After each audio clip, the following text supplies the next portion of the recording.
morning, Sunday, June 21st, Father's Day. So I want to wish every father, every grandfather out there, every uncle, everybody a happy Father's Day. It's a wonderful day. And I hope the weather's going to be nice and you can do something outdoors today. Things seem to be loosening up a little bit, but wear your mask. Don't forget to wear your mask. Now, I have to tell you something. I don't know anybody that knew anything about Juneteenth. I certainly don't remember anything about it when I was in school. I don't remember anybody teaching us about Juneteenth. And I'm trying to find out if anybody else learned anything about Juneteenth. So it's a mystery to me, and I did some research, and I'm going to fill you in on my research. President Trump said, "I made Juneteenth famous. Nobody ever heard of it." Well, he told the truth as far as I was concerned because I had never heard of it. So naturally, that forced me to go and do some research. And I'm going to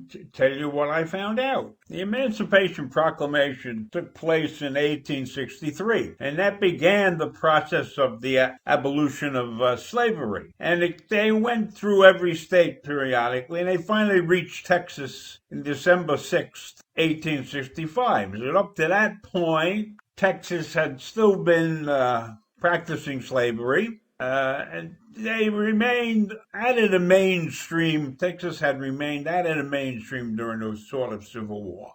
But when the Union General Gordon Granger came to Texas on June 19, 1865, he issued a proclamation. And essentially, the proclamation said that all the slaves are free, and they had the absolute equality of personal rights and rights of property between former masters and slaves. And the connection between the master and the slave now became employer and hired labor. And the freedmen were advised to remain quietly at their present homes and work for wages. They are informed that they will not be allowed to collect at military posts and that they will not be supported in idleness either, there or elsewhere. So General Granger was telling them they had to go to work. Well, Granger's proclamation didn't immediately set off any celebrations among the freed slaves. However, a year later, on the first anniversary of Granger's proclamation, Juneteenth saw open celebrations by the freedmen across Texas. These spontaneous celebrations across Texas grew and became more organized, and eventually ended up with the name Juneteenth. The early celebrations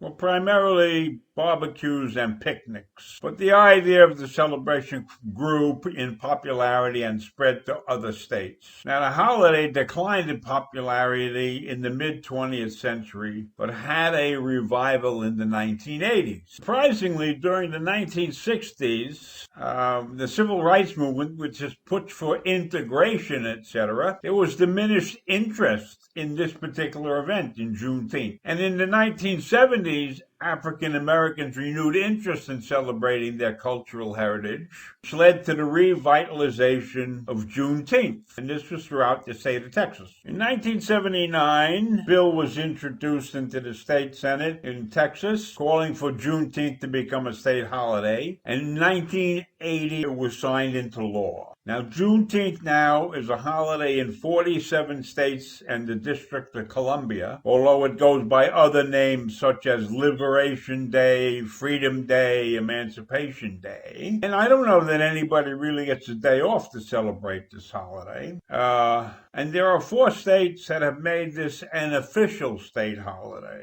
I don't know the difference between an official state holiday and the holiday that's celebrated in the other 47 states. Now, in Oklahoma, Juneteenth is a day of mourning. It is a day in which the state recognizes what I will call the Tulsa Massacre, where racial violence reached a tremendous height, where 300 blacks were killed, 300 African Americans were killed. Their entire neighborhood, the neighborhood of Greenwood, was decimated, 1,500 homes destroyed, 35 blocks set on fire, 6,000 people who lived there stored in a convention center for 8 days. The race riot really didn't happen on Juneteenth. It happened on June 1st, 1921. And let me tell you about what's triggered that, because it's very similar to what's happened in recent times in this country. In 1921, Tulsa was recognized nationally for its affluent African American community known as the Greenwood District. It was a thriving business district, and the surrounding residential area was referred to as the Black Wall Street. But in 1921, in June of 1921, a series of events nearly destroyed the entire Greenwood area. So while Greenwood was affluent, Tulsa was basically segregated anyhow. And in the downtown area, the bathrooms were segregated. They had black bathrooms and white bathrooms. And the black bathrooms were up on the top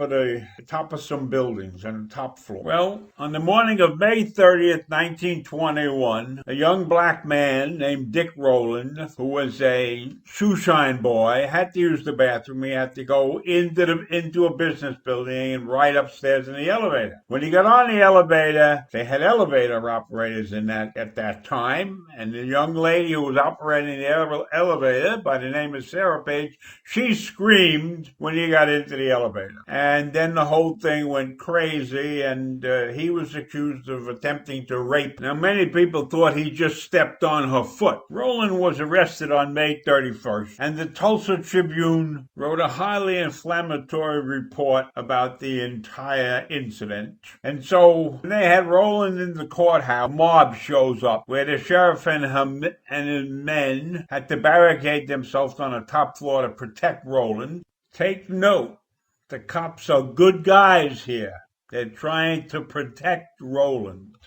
Shots were fired, and the outnumbered African Americans were running back to the Greenwood District. The Greenwood District was looted and burned by the white rioters. The governor declared martial law. The National Guard came in and assisted firemen in putting out the fires, and took African Americans out of the hands of the vigilantes and imprisoned all the black Tulsans not already interned. As I said before, over 6,000 were held at the convention hall and the fairground. I'll wrap this up now. I grew up in the Bronx in an integrated neighborhood. I worked in a post office, which is probably the most integrated workplace in the country. And I never heard anything about Juneteenth in either of those places. So I have to give Donald credit for arousing my curiosity and causing me to do this little bit of research. So that's it for today, and I'll see you tomorrow.